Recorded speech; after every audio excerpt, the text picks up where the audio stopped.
창조부터 근거를 두고 있어요. 창조.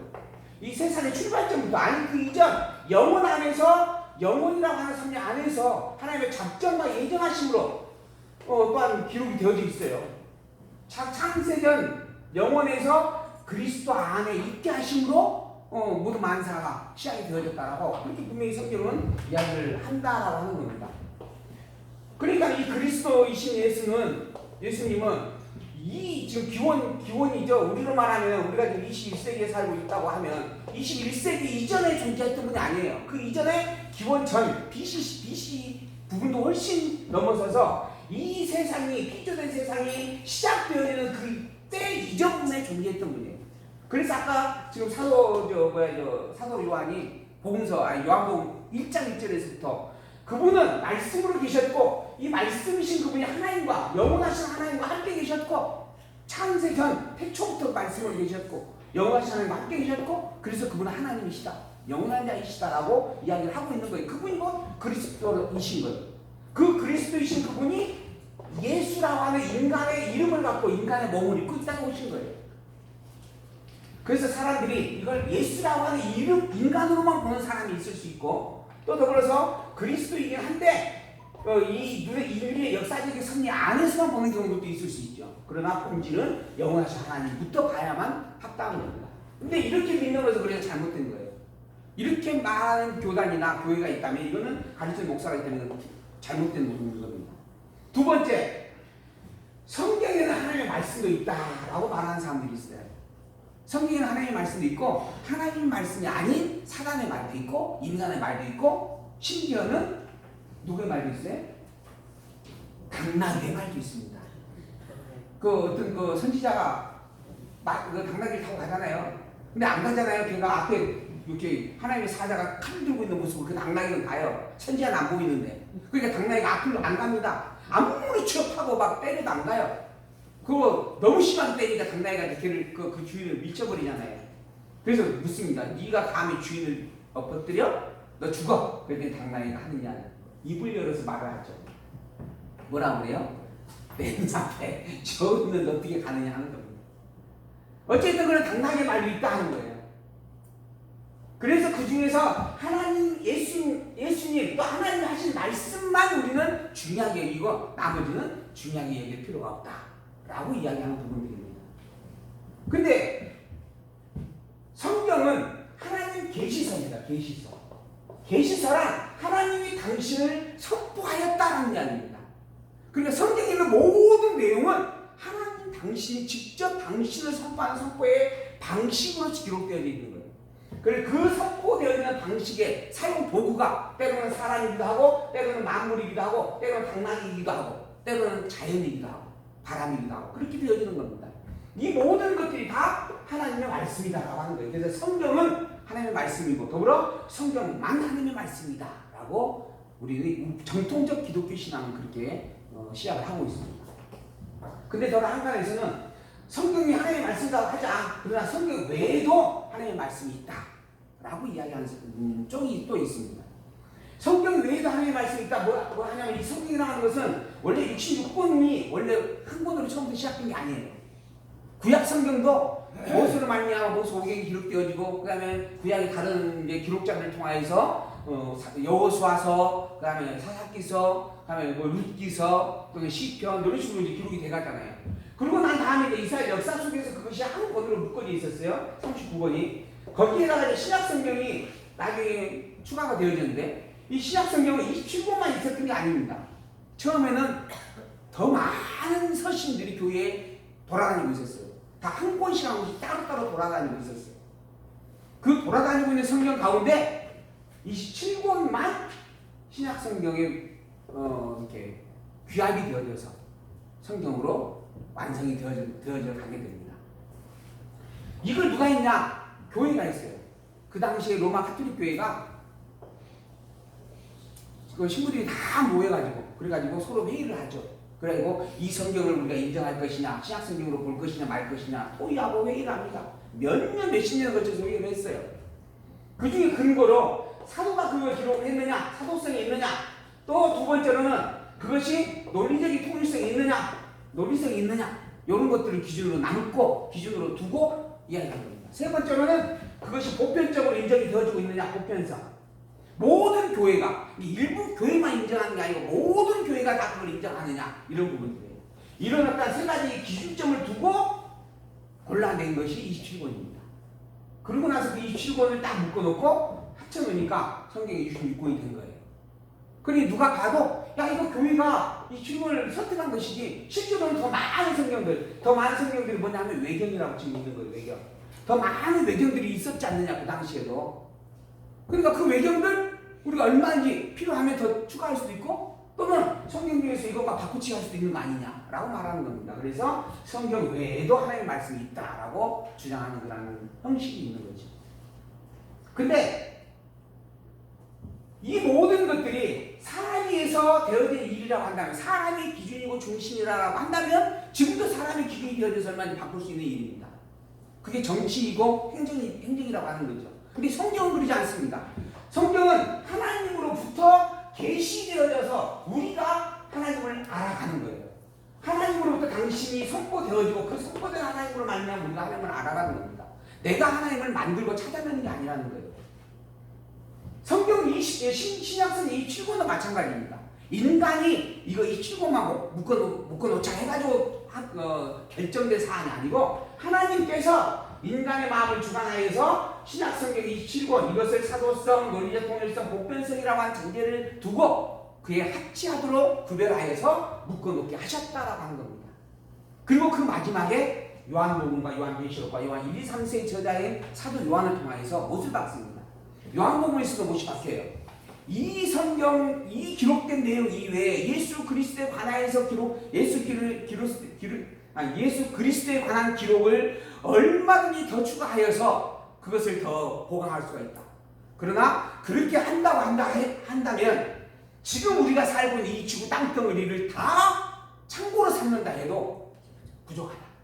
이 요한복음이 있습니다.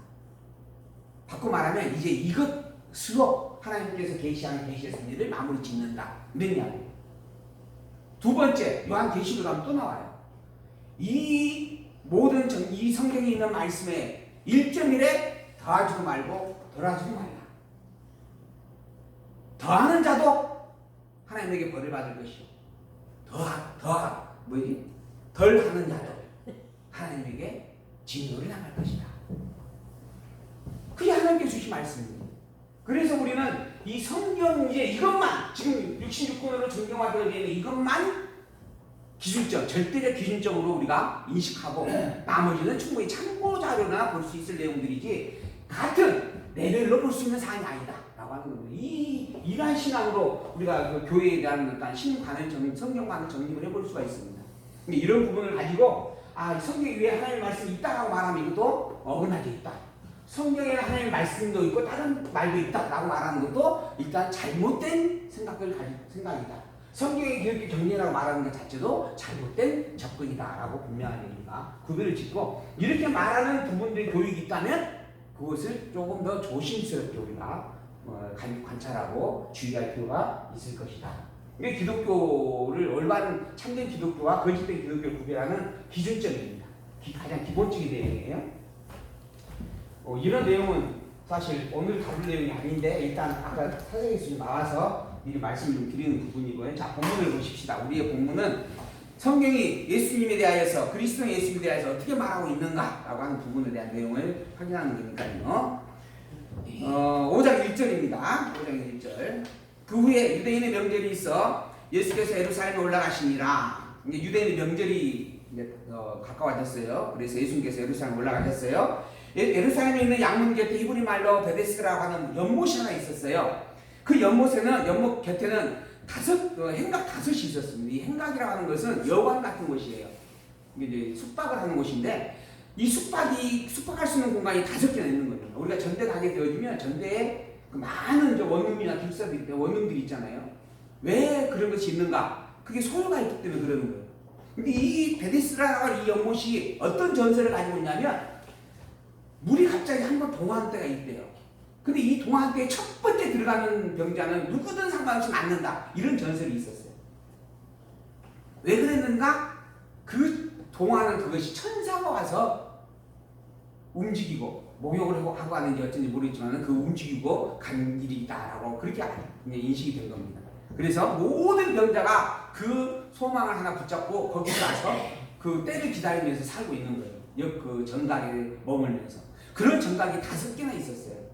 몇 명을 수용했는지는 모르지만은 어쨌든 그 당시에 굉장한 영향력이 있었다라고 이야기할 수 있는 부분들이죠. 그런 상황에서 이제 많은 병자들이 몰려 있었는데 그 안에 많은 병자, 소경, 절뚝발에 혈기 마른 자들이 누워가지고 물에 동함을 기다렸다 하는 겁니다.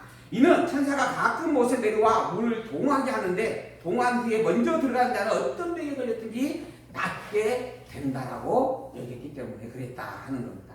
근데 실제로 나았는지는 사실은 또 알 수는 없습니다. 근데 더러 그런 어떤 놀라운 경험들이 있을 수 있잖아요. 그게 하나의 전설이 되어져 버려가지고 그러한 일들을 소망을 갖고 있었다는 거예요. 그만큼 이제 불치병자에게는 정말 유일한 낙이었다라고 하는 거죠. 유일한 희망. 거기에 38년 된 병자도 자리하고 있었습니다. 이 38년이라고 하는 이 어마어마한 기간 동안 병에 묶여 있었으니까 이 병자의 소망도 유일한 소망이 되어질 수밖에 없는 겁니다. 이 베데스다 연못에 빨리 들어가는 것이. 그래서 그곳에 이제 기다리고 있는데 예수께서 그 눈 것을 보셨어요. 병이 너무 오래되어졌다라고 하는 것을 이제 알아보십니다. 그래서 내 병 나쁘지 않느냐 물었어요. 병자가 이야기합니다. 주여, 물이 동할 때에 나를 못에 넣어줄 사람이 없어가지고 내가 지금까지 병을 낫지 못하고 있습니다 하는 거예요. 왜? 38년이나 이 병이 묵은 상태라 거동이 불편한 겁니다. 그러니까는 그 물이 동하였다라고 하는 소식이 들리는 순간 자기보다 더 빨리 들어간 사람들이 꼭 있었다라고 하는 것이죠. 이게 자기는 항상 늦을 수밖에 없었다라고 하는 겁니다. 소망은 갖고 있지만 불가능한 일이다라고 하는 거예요. 결국 병 낫는 게. 근데 누군가가 옆에서 나를 도와주고 그 순간 나를 그곳에 데려가 줄 수만 있다면 그러면은 나도 기회가 되지 않겠느냐라고 이야기를 하는 거죠. 예수께서 이 이야기 하십니다. 일어나 내 자리를 들고 걸어가라. 이건 사실 불가능한 일입니다. 그 누구도 이런 말을 한 적이 없고 했다 한들 이런 일이 일어날 수도 없는 일입니다. 근데 예수님께서 그렇게 이야기하셨어요. 그런데 결과는 그 사람이 곧 나와서 그 자리를 떼어내고 걸어갔다. 속된 말로 이거는 둘 중에 하나입니다. 사기를 친 사기꾼이거나 그렇잖아요. 아니면 초자연적 기적이거나. 근데 요즘 그런 일들이 TV에도 한 번씩 나오는 걸 제가 봅니다. 어떤 목사님이 막 기도하면은 안진미가 이렇게 다리 이렇게 부목하고 같은 사람이 부목을 버리고 뛰어가는 그런 모습도 보여지기도 하고. 목사님들 사이에서는 사실 참 우스갯소리지만은 그게 다 사기라고 다 이미 이야기를 합니다. 그리고 나중에 그들 사이에서 이야기를 해요. 서로 짜고 치는 고수도 짜고 치는 일이다라고 이야기를 하는 거예요. 다 그게 사기예요. 근데 예수님께서는 진짜로 그 안진민과 그 38년 된 병자가 나와서 직접 걸어갔다라고 하는 겁니다. 왜 그러는가? 그분이 하나님이기 때문에 가능한 일이고 내가 하나님이기 때문에 그렇다라고 하는 거예요. 그걸 지금 예수님께서 직접 보여주었다 하는 거죠. 그런데 문제는 이 놀라운 사건이 일어났음에 사람들이 너무 놀라서 정말 예수님이 하나님의 능력을 가지고 있는 하나님이 이 땅에 인간의 모습을 입고 오신 분 틀림없구나, 그리스도 틀림없구나 라고 그렇게 시인해야 되는 것이 마땅한데 그러지 않습니다. 그들의 관심사에 뭐에 있냐면 이날이 안식일이었다라고 하는 것이 있어요. 무슨 말인가? 예수님을 하나님이라고 인정하는 그 일보다 전혀 다른 시각을 가지고 기준을 가지고 예수님을 바라보고 있는 이들이 있었다라고 하는 거예요. 자, 이날이 안식일이었어요. 이게 참 중요한 말입니다. 본문에서는 유대인들이 병 나은 사람이 이야기합니다. 너 안식일인데 왜 내 자리를 들고 가느냐? 이거 지금 자기가 누워 있었던 의지하고 있었던 그 의자를 지금 자기가 떼려고 가는 거예요. 그거 들고 간다고 지금 뭐라고 하는 거예요. 안식일날 일하지 말라 했는데 너 왜 그 지금 의자를 들고 가느냐? 그래서 원래 나는 이 의자에 누워 있었던 사람입니다 라고 하는 거죠. 그런데 내가 나와가지고 나를 낫게 한 사람이 이걸 들고 가라. 함부로 내가 지금 들고 가는 것이요 라고 이야기하는 거죠. 나를 낫게 한 그가 자리를 들고 걸어가라 하더라 하는데 제가 그때 너더러 자리를 들고 걸어가라 한 사람이 대체 누구냐? 그놈 아주 잘못된 놈이구나 하는 거예요. 안식일을 범했다라고 하는 거예요. 안식일을 잘못 가르쳤고 안식일을 범하게 만든 자라고 하는 거죠. 근데 고침을 받은 사람이 사실은 누군지를 처음에 제대로 알아보지 못했어요. 그래서 그 사람이 누군지 그가 누군지 내가 알지 못한다. 이는 거기 사람이 많음으로 예수께서 이미 피하셨기 때문에 예수님이 이미 그렇게 병자에게 일어나 걸어가라 하고 난 다음에 다른 곳으로 옮기셨다는 거예요. 그래서 그 상황에서 이 병자는 사실은 아무 소망이 별로 희망도 없었던 거예요. 그냥 자기 푸념과 하소연을 한 겁니다. 당신이 날 도와주면 내가 나을 수도 있지 않겠어. 누군가가 날 도와줄 사람이 있으면 좋겠어 하고 그냥 자기가 병나지 못했다라고 했으니까 탄식만 했다라고 하는 거예요. 근데 그런 사람이 병이 나은 거예요. 예수님을 그리스도 믿었기 때문에 나은 게 아니에요. 그냥 예수님께서 나으라 하니까 나아버렸다라고 하는 겁니다. 이게 하나님께서 주신 하나님의 능력이다라고 하는 거죠. 하나님만이 행할 수 있는 능력. 자, 그래서 내가 그가 누군지 모르겠다 하고 있었어요. 근데 그 후에 마침 지나가다가 예수님을 만나게 되어지죠. 성전에서 그 사람을 만나 이르시되 예수님이 이야기합니다. 보라, 내가 나았으니 더 심한 것이 생기지 않도록 다시는 죄를 범치 말라. 네, 훈계하는 거예요. 그 강한 자에게. 그러니까 바꿔 말하면 내가 아까 그 낫게 한 사람이다. 이렇게 알려주는 거예요. 그러니까 이 사람이 이제 완전히 분명하게 나를 낫게 한 자가 누군지 아는 거예요. 그래가지고 유대인들이 가가지고 나를 고쳐주신 이가 바로 저 예수님이다. 예수다. 라고 이야기를 해주는 겁니다. 그런데 이 말로 인하여서 예수님은 결국 뭐였죠? 핍박을 받게 되었다. 그 안식일에 이러한 일을 행하신다 하여 유대인들이 예수를 핍박하게 되었다. 우리가 지금 신앙을 우리가 하나님을 지금 찾고 하나님을 배우는 이유가 뭔가? 우리의 본질된 우리의 본질이에요. 우리의 본질. 이게 지금 타락된 죄인이라고 하는 겁니다. 그리고 우리가 받을 수 있는 구원과 영생.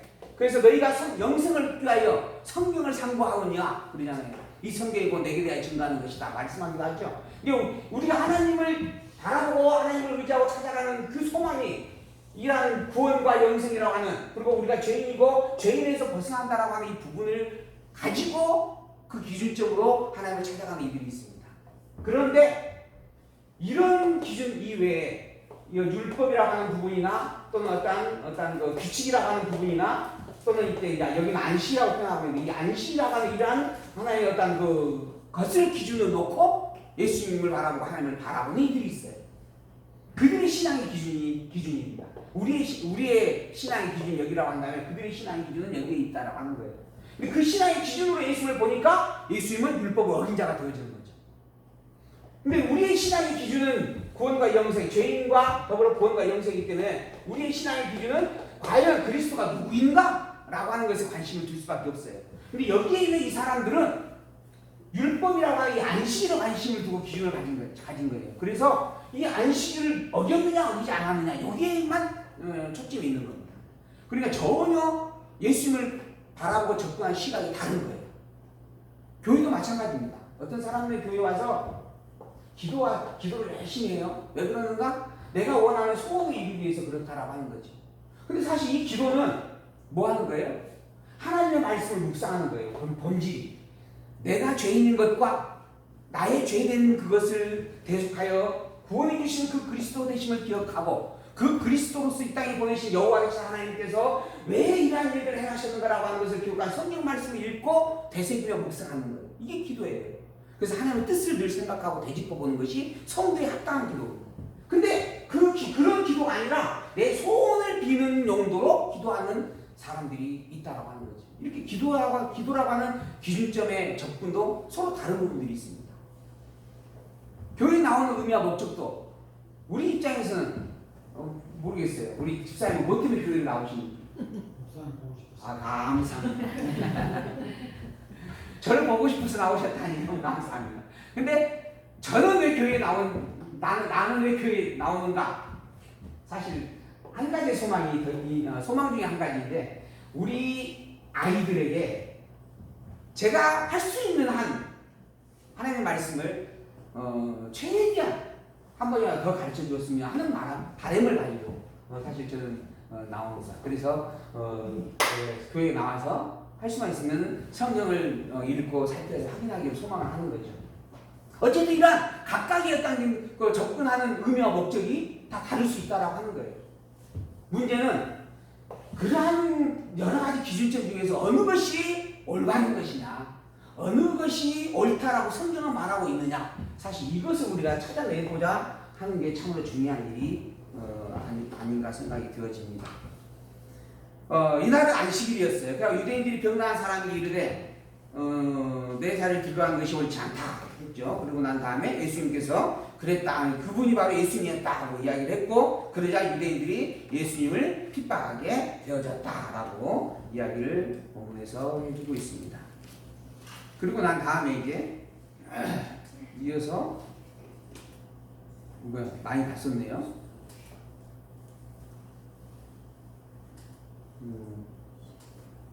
자, 이제 이 본문을 같이 보면서 하십시다.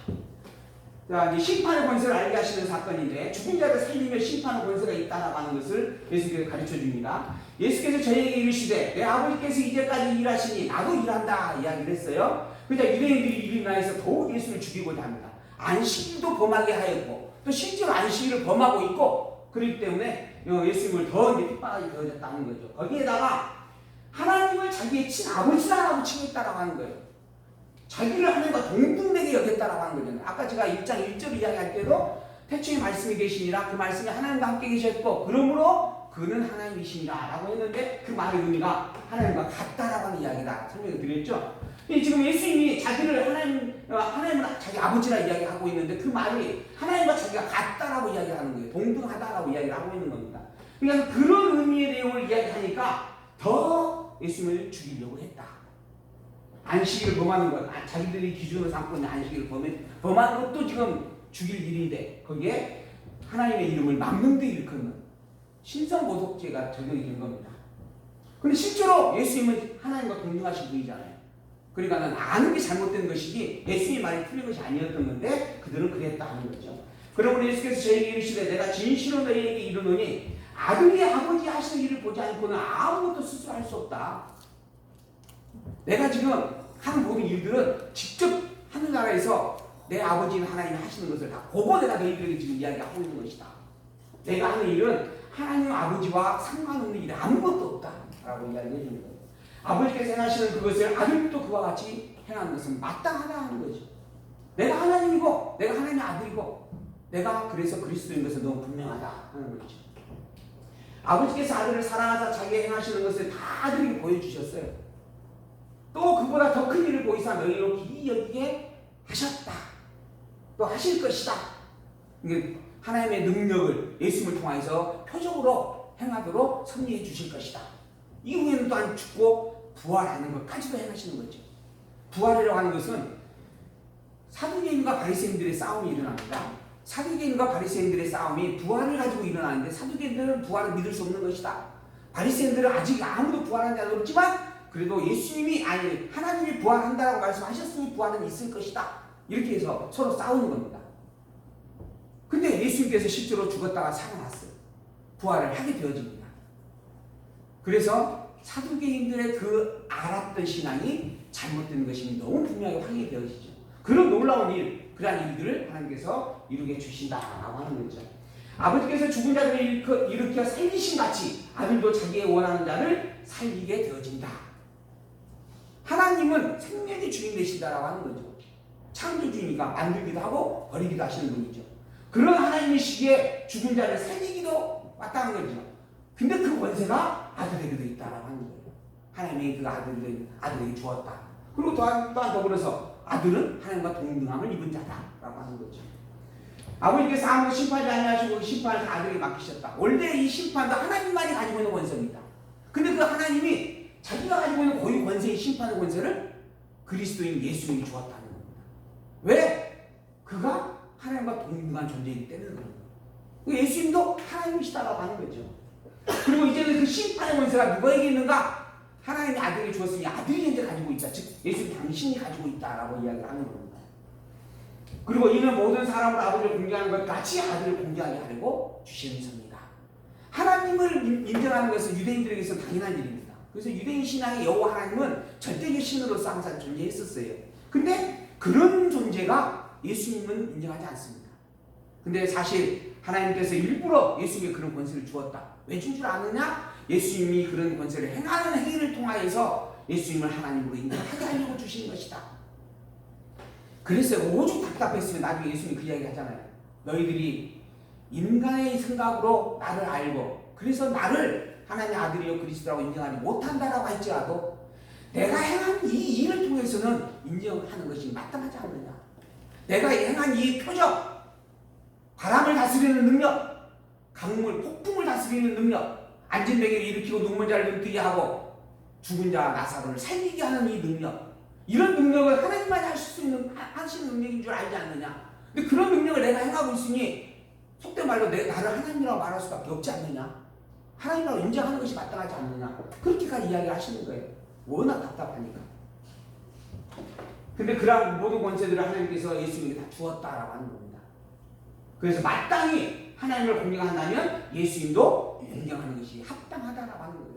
예수를 그리스도로 인정하지 않는 것은 하나님을 온전히 아는 것이 못된다라는 이야기입니다. 그래서 이제 이후에 요한복음에서 나오죠. 영생은 유일하신 참 하나님을 아는 것이며 더불어 그가 보내신 그리스도 예수를 아는 것이다. 하나님의 일은 무엇입니까? 라고 묻는 사람에게 하나님의 일? 그건 바로 하나님이 보낸 자, 그가 그리스도임을 믿는 것이다. 즉 예수를 그리스도 믿는 게 하나님을 믿는 일이다 라고까지 이야기를 하는 겁니다.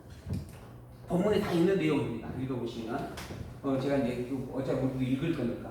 자, 그러면서 24절 내가 진실로 너에게 이르노니 내 말을 듣고 또 나 보내신 이를 믿는 자는 영생을 얻었고, 하나님께서 이미 자기에게 다 심판의 권세까지 줬잖아요. 하나님의 능력을 다 갖고 있어요. 예수님. 그러니 예수님을 따르고 예수님을 믿는 자, 그리고 예수님을 보내신 그 하나님을 믿는 자는 영생을 얻은 자다. 심판에 이르지 아니하는 자다. 사망에서 생명으로 옮긴 자다. 그게 성도다라고 하는 겁니다. 성도란 하나님께서 구별하여 거룩한 무리를 이룬 자예요. 무엇으로 구별하였는가? 예수님을 그리스도로 믿는 신앙으로 구별하였어요. 그래서 우리 집사님은 예수님이 그리스도이심을 믿잖아요. 아멘. 우리 권사님도 그러잖아요. 예수님을 그리스도라고 분명히 믿잖아요. 우리 아들내미는? 우리 아들내미도 믿지? 감사한 일입니다. 그렇게 예수님을 그리스도 믿는 신앙을 기준으로 놓고 믿는 자와 믿지 않는 자를 분별하시는 심판주가 되신 겁니다. 그래서 예수님을 그리스도 믿는 자, 더불어 그는 하나님을 보내신 자, 하나님을 믿는 자예요. 그들은 이미 영생을 얻은 자이고 심판에 이르지 아니하는 자이고 사망에서 생명으로 옮겨진 자입니다. 그런 무리를 가리켜 성도라라고 하는 겁니다. 여기 있는 분들이 성도라라고 하는 이름 안 가르치신 분 없잖아요. 우리 오성 성도님도 오신 지 얼마 안 됐지만은 성도다라고 하는 이름으로 우리가 함께 공유를 하고 지금 교제를 하잖아요. 그 성도라는 이름이 이런 뜻입니다. 이미 영생을 가졌고 심판을 받지 않는 자고 그리고 사망에서 생명으로 이미 옮겨져 있는 자다. 그런지 아니한지는 이름만의 성도가 아니라 이제 성도라고 하는 그 이름에 합당한 증거들의 본성이 이제 또 성경으로 확인이 돼야 되겠지만 어쨌든 성도라고 하는 이름 자체가 이런 놀라운 축복의 섭리다라고 하는 것이죠. 진실로 너희에게 이르노니 죽은 자들이 하나님의 아들의 음성을 들을 때가 옵니다. 곧 이때인데 듣는 자는 다 살아난다. 이 하나님의 아들의 음성을 듣는 때가 와요. 그때가 언젠가? 지금 이때예요. 지금 이때는 언제예요? 예수님이 지금 말하고 있는 이때예요. 예수님이 지금 그리스도 오신 이때 지금 사역하고 있는 공생의 때잖아요. 지금 이때가 지금 하나님의 아들의 음성을 듣는 때다. 곧 내가 곧 하나님의 아들이다 하는 이야기입니다. 그럼 그 예수님의 말을 듣고 따르는 자는 다 살아나는 자들이다. 아버지께서 자기 속에 생명이 있으면 마치 아들에게 생명을 주었다. 생명의 주인 되신 하나님은. 근데 그 생명의 주권의 능력이 아들에게도 있다. 그래서 인자됨을 인하여 심판의 권세를 또 주셨다. 인자됨. 하나님이 그리스도로서 인간의 몸을 입고 이 땅에 온 거예요. 그걸 인자라고 칭합니다. 하나님의 아들이 인간의 몸을 입고 이 땅에 나타나신 일. 그게 인자예요. 인자라고 칭하는데 그 인자가 되어진 사건. 이게 지금 이 땅에 오셔서 십자가에 매달려 죽고 살아나는 일들을 행하는 거죠. 근데 그 일들이 결국은 심판의 권세를 이루는 일이다. 그런 그리스도로 인간의 몸을 입고 이 땅에 오신 그리스도에게 심판의 권세가 이미 주어졌다 하는 거죠. 그래서 이를 기이 여기지 말라. 무덤 속에 있는 자가 다 금성을 들을 때가 오나니 선한 일을 행한 자는 생명의 부활로, 악한 일을 행한 자는 심판의 부활로 살아나게 하리라. 결국 예수님이 하나님의 아들이시다, 또한 예수님이 근본 하나님이시다 하고 분명히 증거해주는 말씀입니다. 내가 아무것도 스스로 할 수 없노라. 나는 그러나 내가 하나님의 능력을 가지고 이 땅에 온 하나님의 아들이지만 나는 내 능력으로, 내 힘으로, 내 스스로의 일로 어떤 것도 하지 않는다 하는 말씀입니다. 왜 그러는가? 오직 하나님의 뜻만을 행하기 위해서 왔기 때문이다. 그러니 내가 하는 모든 일들은 내 기준에서 하는 일이 아니고 하나님의 뜻에 의하여서 하는 일들이다. 그런 이야기입니다. 나는 아무것도 스스로 할 수 없노라. 듣는 대로 심판하노니 나는 나의 원대로 하려 하지 않고 나를 보내신 이의 원대로 하려고 하는 것이다 하는 거예요. 우리가 전에 그런 있죠. 안장을 하나 채워주면 그러면 대장 노릇한다고 그잖아요. 안장을 차게 되면 그 사람이 돌변해서 대장이 되어진다고. 안장 하나 때문에 자기가 이제 자기가 모든 걸 막 주관할 수 있는 것처럼. 근데 실제로 사실 이 안장이라고 하는 부분은 이제 그러한 일을 행하라라고 하는 맡기를 사명을 주는 거예요.